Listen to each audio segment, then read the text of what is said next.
9 years. That's how long I've played Black Desert. Agora, 5%, 4%, tá caindo. Boa! And I don't mean I hopped in casually after work, run a couple of quests and called it a night. No. I was living this game. I led guilds, I was shot calling Siege Wars. Agora, Meteoro, mata esses minduca, farma esses coitados. Black Desert became a big part in my life. Buffs individuais, engage em 3, 2, 1, bora! Todo mundo dentro, bora! I was grinding 12 hours a day, every day. What started as a hobby turned into a full-blown obsession. And the company behind this game, Pure Abyss, found a way to break my heart. When I realized I wasn't playing the game anymore, the game was playing me. So I made a decision that I would never play another Pure Abyss game ever again.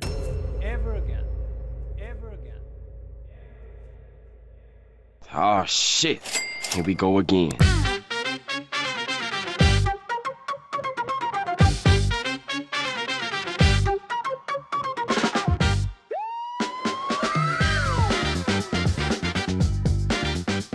So, anyway, I've been playing Crimson Desert for over 100 hours now. To be honest, I quite enjoy the game, but I really want to get all of my bad impressions of it right out of the gate. And what better way than to start with this wonderful story. It's like a napkin the rough draft was written on, and then someone spilled coffee over it. Oh, sorry. And then someone came in, put down his pants and took a big pile of shit all over it. The game starts with the Grey main encampment. That's like your crew? Oh my god, he's so sad. Are you okay, man? And then all of a sudden we all got attacked by these guys called Black Bears. And after a boss fight that you're supposed to lose, you get killed. Oh my god, holy shit. And I think all of this was supposed to be very devastating, but honestly, we've just met all of these people. Apparently, they killed our leader, but I don't even remember his name, so... It's like someone showing me a picture of a complete stranger and saying that he died, and I'm supposed to feel sorry about it. Then we're revived by the microplastic in the water. After that, we go to this mystic tutorial area where water flows like spaghetti, and finally, we are all set to start the game. The first thing we do is we go to a tavern to arm wrestle some random dudes. And then we give the money we just earned to a random hobo sleeping on the street. Oh no, not my money. Which, by the way, is just vibing on top of a seal crate. And in exchange, he gives a wooden key and then vanishes. What did you mean? And now we're supposed to go inside the sewers for some reason. What am I doing here?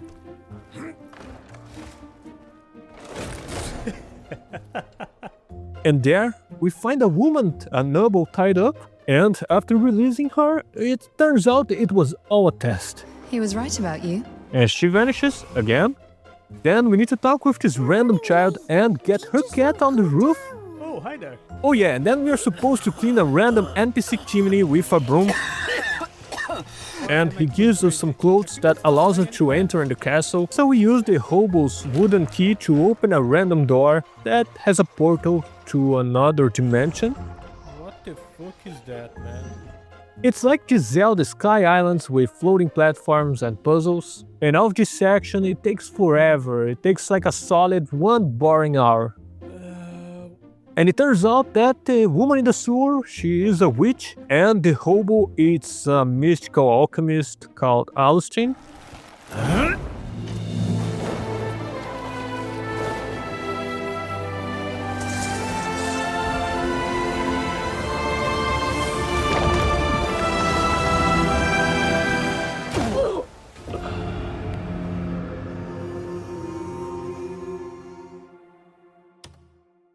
And the sad part is that it doesn't even get much better than that. Our main character, Cliff, with a K, not being dramatic, but really, if you could replace him with a mannequin with a post-it on his forehead written main character, it would be the same. I mean, he's so generic. You know where the stolen cows are, eh? Oh, you reek of cow shit!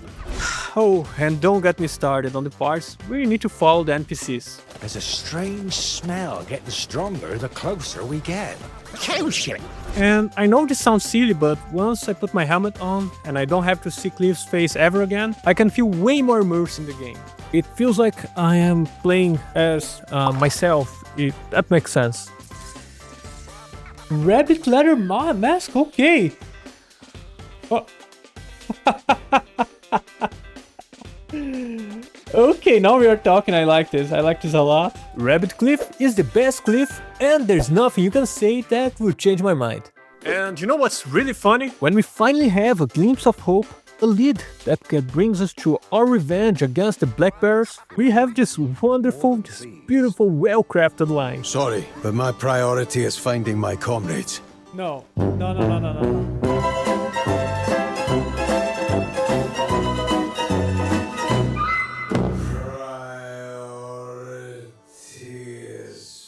But not everything from the story is bad.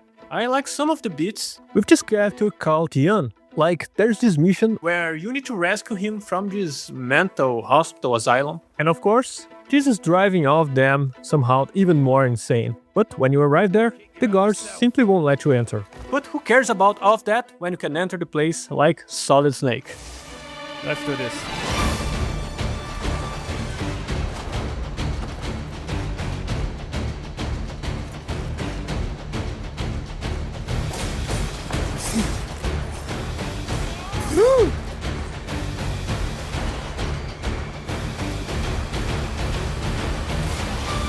Holy shit. And you know what? This is exactly the type of mission that I really wish we had more in this game. Instead of all of that cryptic main character missions of saving the world. What the f is that in your face? Now that we got the story out of the way, let's get to the good parts, shall we? I always knew that the map was gonna be big. I heard the headlines, twice the size of Skyrim, but that honestly makes it even more terrifying. You already know the good old saying, wide as an ocean, shallow as Ubisoft. Luckily, that is far from true. The world here is completely packed. There's something different, something new, something exciting in every nook and cranny. And I think that the best way I can possibly describe this game is that curiosity feeling when you see something way out in the distance and you decide to go and explore. Oh, I definitely want to go there.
And that's the magic of the game. You see a thing, you go do this thing, and along the way you see many other different fun things to do. The world feels alive, it feels dangerous, and it's very exciting. And of course, with such a huge world, from going one place to another, there are mounts. The horses here are the standard. You can equip them with gear, they can level up, they have different stats. But then, there are other mounts you can ride. Oh, there we go. Okay, now we are talking. Oh shit. The game also allows you to pick up animals. And there's also cliffs. And I am definitely not proud of what's happening next.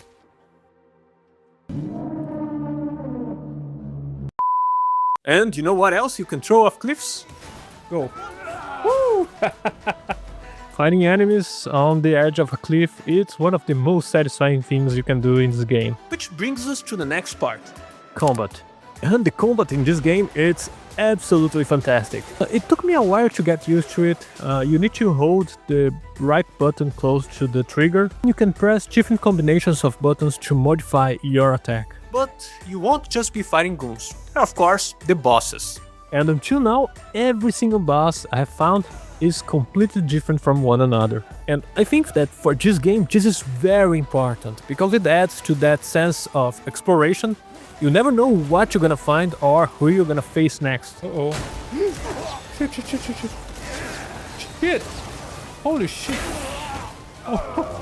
Okay, that's exactly what happened when he brings a knife to a gunfight. So, to conclude, here's the thing about Crimson Desert. It is not a story-driven RPG. When it tries to tell a story about the Chosen One, destined to save the world from the forces of evil, well, it all falls apart and it fails miserably. But when it lets you just ride into the unknown and explore the world at your own pace, it has this childhood magical feeling that it's very hard to replicate. And honestly, if you're planning to play this game, I highly recommend to stay away from social media, don't watch any content, stay away from those videos saying how to get powerful in the first 30 minutes, how to get the most fucking overpowered weapon and how to get the best armor.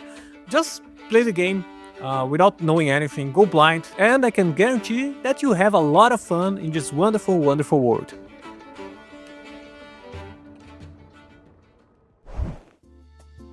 Well, that's my first review, and I really hope you enjoyed it. If you did so, well, consider liking and subscribing, it really helps me a lot. And it will help me a lot creating more content like that. Also, if you have a suggestion of another game you want me to review, let me know in the comments below. Besides Black Desert, of course. So, thank you very much for watching, and see you in the next one.